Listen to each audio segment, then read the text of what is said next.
Hello বন্ধুরা, আপনারা কেমন আছেন? আমরা আগের ভিডিওতে আলোচনা করেছিলাম ইউনিভার্সাল সিলেক্টর নিয়ে। এই ভিডিওতে আমরা আলোচনা করব এলিমেন্টাল সিলেক্টর নিয়ে। এলিমেন্টাল সিলেক্টরটা কি জানবো আমরা। তো বিনা সময় নষ্ট করে শুরু করে দিই। সো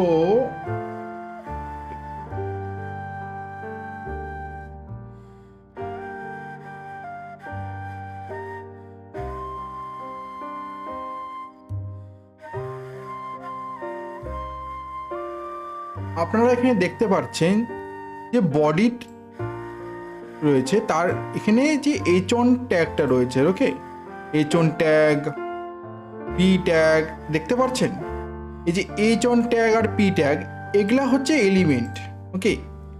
এদের আমাদের সিলেক্ট করতে হবে। H1 ইউনিভার্সাল সিলেক্টর, হেডিং লিখে দিই। এখন যদি একে রান করি, দেখছেন চেঞ্জ হয়ে গেল। তোমরা এটা H1, রাইট? ডিপ অবশ্যই এটা প্যারাগ্রাফ ট্যাগ, রাইট? এই যে প্যারাগ্রাফ ট্যাগ, ওকে। H1 পি ডিপ এগুলো সবগুলোই এলিমেন্ট, ওকে, এলিমেন্ট। এদের সিলেক্ট করব আমরা কোথায়? Style CSS. এখানে পি এলিমেন্টে সিলেক্ট করলাম। আপনাদের আগেই বলে দিয়েছে কিভাবে সিলেক্টটা হয়। এই জিনিসটা আমাকে মানে সিএসএসটাকে অন্য ফাইলে ইউজ করে ওটাকে লিঙ্ক করাচ্ছে, রাইট? আমি একটা আলাদা ফাইল ক্রিয়েট করেছি, তার নাম স্টাইল ডট সিএসএস। এই যে সিএসএস ডট সিএসএস ওটা আপনাকে দিতেই হবে। এটার মানে এখানে আমরা সিএসএস ইউজ করছি। তো এই ফাইলটার সাথে আমাকে এই ফাইলটা যদি লিঙ্ক করতে হয় তাহলে আমাকে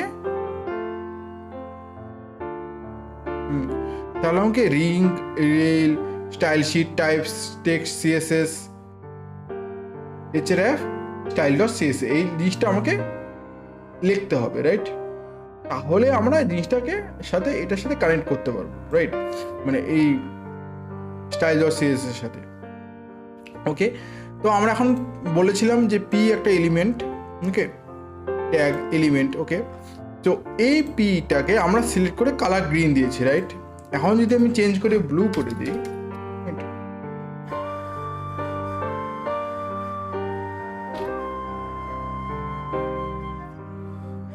ব্লু করে দিয়েছি। এখন যদি আমি রান করি,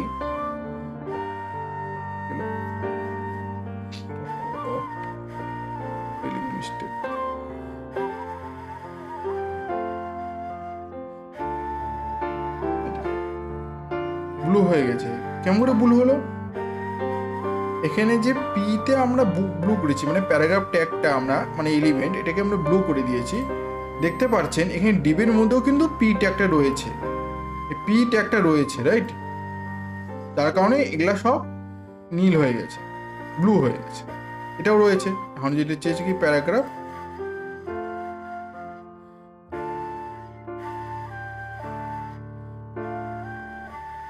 ব্লু,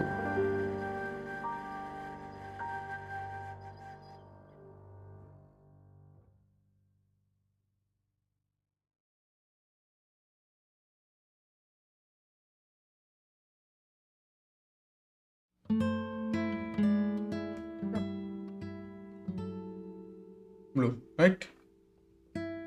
এখন আমরা H1 দেখব, টেক ডেকোরেশন আন্ডারলাইন, ওকে।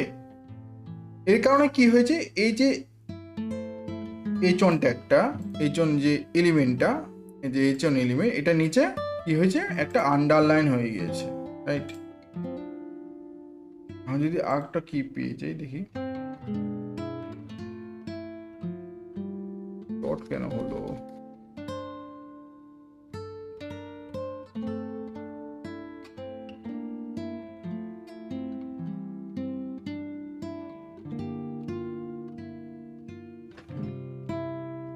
আমি যখন নান করে দিই,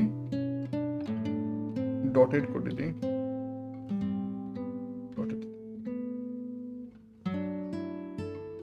নান করে দিই,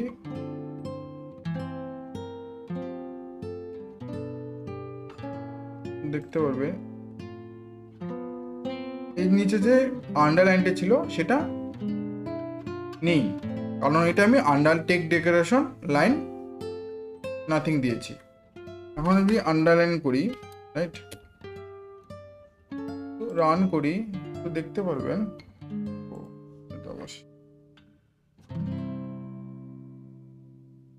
দেখেছেন এই নিচে কালার এসে আন্ডারলাইন এসে পড়েছে। এখন যদি ব্লু বাদ দিয়ে আমি এটাকে যেমন লাইক রেড করি, পি এলিমেন্টটাকে রান করি, এখন দেখতে পাবেন এটা রেড হয়ে গেছে, দেখছেন রেড হয়ে গেছে। সো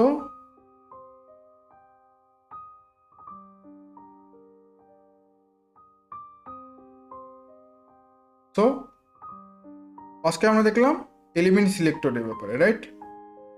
অন্য যদি কোশ্চেন থাকে আপনি কমেন্টে করবেন, আর পরবর্তীতে ভিডিও দেখবো ক্লাস সিলেক্টরের।